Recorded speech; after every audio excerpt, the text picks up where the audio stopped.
sini hadir Pak Todung Mulia Lubis, Pak Mardhani Ismail, Pak Rido, dan Pak Yohanes Tobing, dan beserta DPP partai yang hadir. Terima kasih. Pertama, ini adalah penahanan politik. Dan ini adalah babak baru yang kami anggap sebagai serangan terhadap partai kami. Penahanan ini membuktikan informasi bahwa Sekjen PD Perjuangan Hasto Kristianto memang ditargetkan untuk ditahan sebelum Kongres Partai. Mengapa ditargetkan? Karena peran seorang sekjen sangat penting dalam sebuah organisasi partai politik. Penahanan ini adalah salah satu bagian dari operasi politik mengaut-aut partai. Tidak ada urgensi untuk melakukan penahanan. Sekjen Mas Hasto Kristianto selalu kooperatif dan kita juga masih mengikuti proses pra-peradilan. Kalau alasan untuk melarikan diri, Mas Hasto tidak akan kemana-mana dan selalu patuh dan datang setiap kali dipanggil. Sebagai sekjen partai, beliau juga sedang sibuk mengerjakan banyak agenda partai, termasuk menyiapkan kongres, jadi tidak mungkin akan lari. Terkait tindakan hukum yang dilakukan penyidik KPK dengan melakukan penahanan, kami menilai seperti yang sudah diketahui bersama, saat ini kami masih dalam proses pra-peradilan. Dan dalam proses itu tersangka tidak boleh ditahan tanpa melalui hakim pra-peradilan. Penyidik KPK tidak mengindahkan proses pra-peradilan, kendati Pengadilan Negeri Jakarta Selatan telah menjadwalkan persidangan, bahkan telah menentukan hakim yang akan mengadili perkara ini. Sesuai ketentuan pasal 82 Undang-Undang Nomor 8 Tahun 1981 tentang Hukum Acara Pidana menyatakan bahwa jika dalam proses pra-peradilan, hakim pra-peradilan memutuskan bahwa penahanan tersangka tidak sah, maka tersangka harus dibebaskan. Jadi dalam proses pra-peradilan, tersangka tidak boleh ditahan tanpa izin dari hakim pra-peradilan. Dan jika hakim pra-peradilan memutuskan bahwa penahanan tersangka tidak sah, maka tersangka harus dibebaskan. Catatan politisasi hukum. Sejak awal kasus ini muncul, semua orang bisa melihat bagaimana pada bulan Juni 2024, pada hari yang sama, Mas Hasto dipanggil oleh Polda Metro Jaya dan KPK untuk kasus dugaan hoax dan kasus dugaan suap Harun Masiku yang sudah ingkrah. Pemanggilan ini sudah aneh dan ganjil karena muncul setelah Mas Hasto sebagai Sekjen PD Perjuangan dalam banyak kesempatan menyampaikan sikap politik resmi PD Perjuangan terkait kerusakan demokrasi yang dilakukan oleh pemerintah yang berkuasa saat itu, yakni Jokowi. Sejak itu, aparat penegak hukum menggunakan segala cara untuk menekan Sekjen. Babak berikutnya adalah sehari setelah dilantik, Komisioner KPK yang baru langsung menargetkan Mas Hasto dan langsung menjadikannya sebagai tersangka. Pertanyaannya, siapa di belakang ini semua? Dugaan kami kuat penahanan ini dikendalikan oleh pihak di luar KPK dengan menggunakan tangan AKBP Rosa di KPK. Dugaan ini punya dasar yang kuat mengingat Komisioner KPK sendiri ketika itu mengakui mengalami kesulitan dengan para penyidik yang memiliki loyalitas ganda. Dalam rapat kerja dengan Komisi 3 DPR RI 1 Juli 2024, Wakil Ketua KPK Alexander Marwata menyatakan kesulitan menjadi pimpinan KPK karena tidak tahu penyidik, pegawai KPK loyal ke siapa. Masih ada jalur perintah atau komando dari instansi asal sehingga terjadi kepatuhan dan loyalitas ganda pada perintah pimpinan. Dan situasi ini belum berubah sampai saat ini. Perlu digarisbawahi bahwa PDI Perjuangan menginginkan KPK yang independen, profesional, dan bebas dari intervensi dari pihak manapun. Kami akan mengikuti pra-peradilan karena mekanisme pra-peradilan adalah hak hukum kami dan Pengadilan Negeri Jakarta Selatan telah menjadwalkan sidang pada 3 Maret 2025. Kepada seluruh kader keluarga besar PDI Perjuangan, kami minta tetap tenang dan solid di bawah kepemimpinan Ketua Umum Ibu Megawati Soekarno Putri. Semua kegiatan dan aktivitas partai saat ini dipimpin langsung oleh Ketua Umum Ibu Megawati Soekarno Putri. Selanjutnya untuk pembahasan pemeriksaan hari ini akan dilanjutkan oleh Pak Magdir Ismail. Silakan Pak. Terima kasih saudara-saudara. Assalamualaikum warahmatullahi wabarakatuh.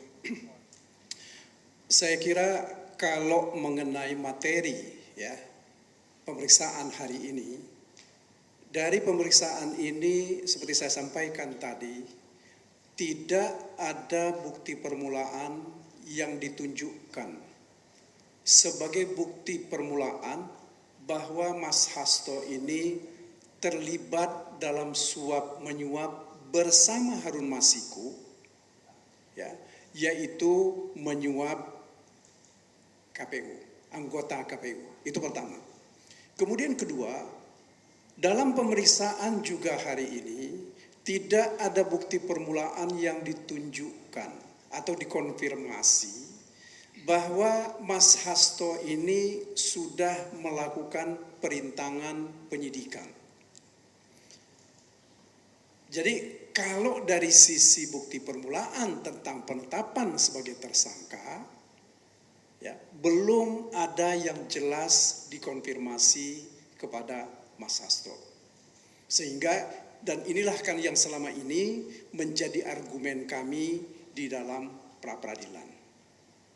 Itu yang pertama yang ingin saya sampaikan. Kemudian yang kedua, proses pemeriksaan ini sendiri lebih banyak berkisar kepada proses bagaimana mulainya Harun Masiku menjadi calon anggota DPR oleh partai dari ketika itu dia mengajukan pilihan, kalau saya tidak keliru tadi yang disampaikan, adalah dari Sulawesi Selatan atau Sumatera Selatan. Tetapi kemudian dia ditetapkan dari Sumatera Selatan dengan nomor urut 5 kalau saya tidak keliru. Nah, persoalannya terjadi adalah yang juga ditanyakan oleh pihak penyidik tadi, mengapa kok tiba-tiba ada JR dan ada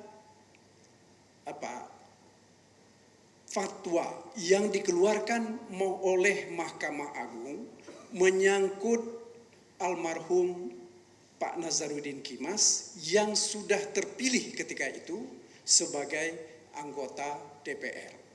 Nah, itu yang dijelaskan oleh Mas Hasto bahwa terjadinya JR dan juga permohonan fatwa itu karena tidak ada dalam aturan KPU yang menyatakan bahwa kalau ada seorang calon anggota DPR terpilih, kemudian sebelum terpilih itu dia meninggal dunia, maka persoalan suaranya itu akan diletakkan atau akan diberikan kepada siapa.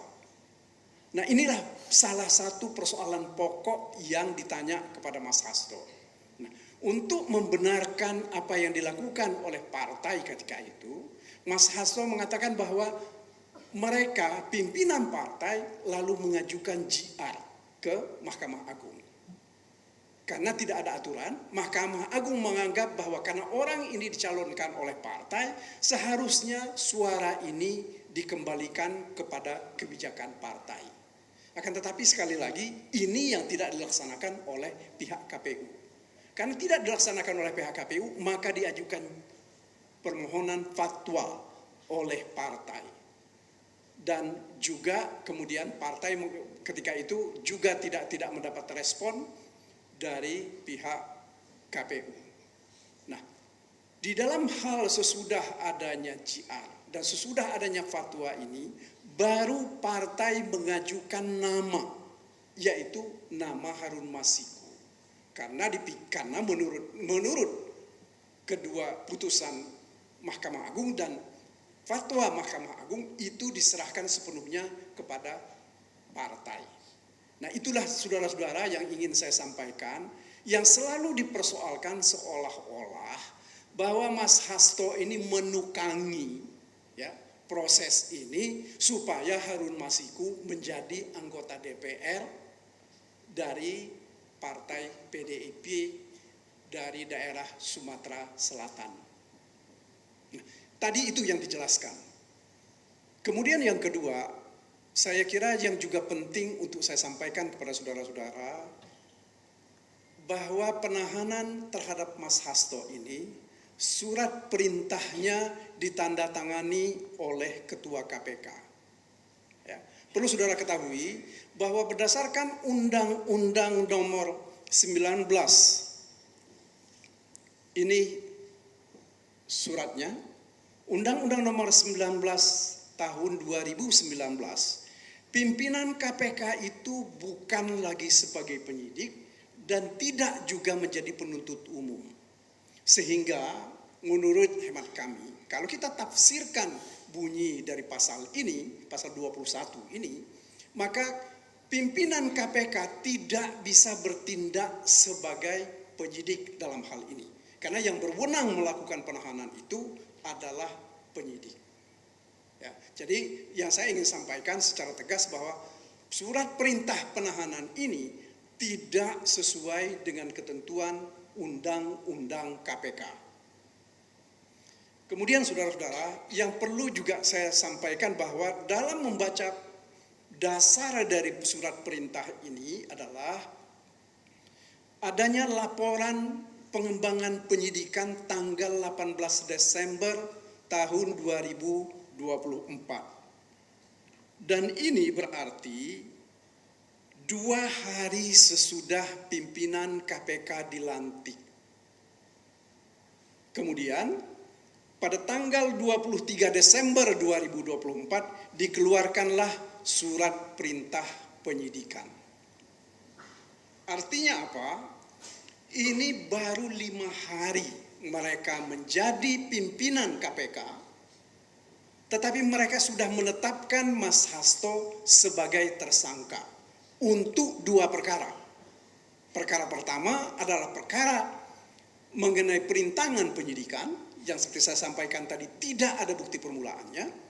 Yang kedua adalah perkara suap, yaitu bersama-sama Harun Masiku menyuap Wahyu Setiawan, anggota KPU. Nah, kalau kita mau lihat ya, saudara-saudara, kalau kita perhatikan betul Undang-Undang Tipikor tentang suap ini, selalu di situ disebut, bisa dimaknai bahwa itu ada kesengajaan. Kesengajaan itu artinya ada orang mempunyai kehendak, mempunyai intensi untuk menyuap. Artinya dia mempunyai kepentingan. Nah, kalau kita lihat Mas Hasto, ya harus kita akui secara jujur bahwa dia tidak punya kepentingan untuk menyuap Wahyu agar supaya merekomendasikan supaya Harun Masiku menjadi anggota DPR. Satu lagi saya kira apa yang dilakukan oleh Mas Hasto terkait dengan surat-surat keputusan atau surat-surat yang disampaikan oleh partai itu sepenuhnya menjalankan kewenangan yang diberikan atau amanat yang diberikan oleh pimpinan partai kepada beliau sebagai sekjen.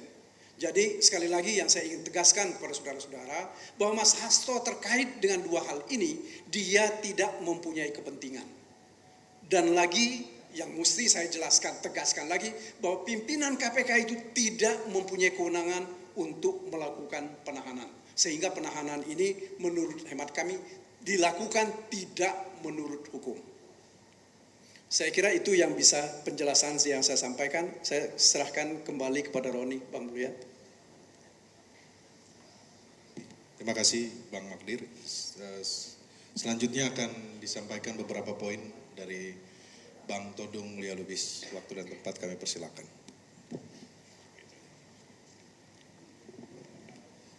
Terima kasih. Saudara-saudara sekalian, tadi sudah sangat banyak disampaikan oleh Bung Roni dan Bung Magdir. Hal-hal yang saya kira semua kita penting untuk mengetahuinya dan sebagian besar kita juga sudah tahu. Tapi izinkan saya menambahkan beberapa hal saja. Saya terus terang sangat-sangat terkejut ya, ketika dalam tayangan televisi, karena saya tidak hadir di gedung KPK pada hari ini, melihat Sekjen PDIP Hasto Kristianto mengenakan rompi oranye dan turun tangga ke bawah. Saya bilang ini sama sekali tidak kita harapkan ya, karena proses pra-peradilan itu akan dimulai pada tanggal 3 bulan Maret ini. Kalau kemarin mahasiswa dari UI dan lain-lain mengatakan Indonesia gelap, saya kira saya ingin ya mengecho ya, kembali pernyataan itu bahwa Indonesia memasuki zaman-zaman yang gelap dalam penegakan hukum ya. Dan kasus Hasto yang seharusnya tidak terjadi, penahanan yang menurut saya merupakan pelanggaran hukum atau disrespect of the law, sikap tidak hormat KPK terhadap hukum, itu adalah pelanggaran yang sangat fundamental gitu. Tadi saudara Roni sudah mengatakan bahwa pra-peradilan yang sudah kita daftarkan ke pengadilan negeri Jakarta Selatan dan sudah ada nama hakim yang ditunjuk untuk mengadili itu akan dimulai pada tanggal 3 Maret ini. Dan itu sudah diketahui oleh umum. KPK juga sudah tahu. Kalaulah KPK comply dengan hukum, melaksanakan hukum itu sesuai ya, dengan apa yang ditulis dalam ketentuan hukum itu sendiri, KPK tidak boleh melakukan pemeriksaan. KPK juga tidak boleh melakukan penahanan. Dunia melihat perkara ini. Kita semua melihat ya, apa yang dilakukan oleh KPK. Jadi saudara-saudara, sikap disrespect of the law yang dilakukan oleh KPK ini tidak mendinginkan situasi. Tidak membuat kita percaya pada hukum. Justru sikap disrespect of the law dari KPK ini membuat kepercayaan kita terhadap hukum dan aparat penegak hukum termasuk KPK itu jatuh ke titik nadir. Dan betul-betul ya, memalukan kita sebagai bangsa. Jadi ini menunjukkan bahwa kalau KPK tidak tunduk pada hukum, ya, tidak ada kesimpulan lain yang bisa dibuat selain mengatakan bahwa aroma politik sangat kental pada kasus Hasto Kristianto ini. Ya.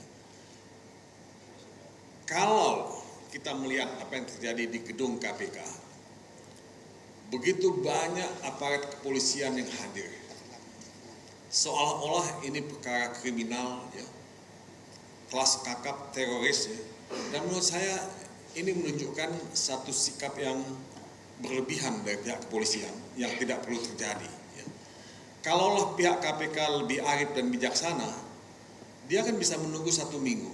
Proses peradilan itu sangat cepat, speedy trial 7 hari. apa salahnya menunggu 1 minggu ketimbang melakukan pemeriksaan dan penahanan? Nah, inilah saudara-saudara yang saya katakan sebagai satu sikap disrespect of the law.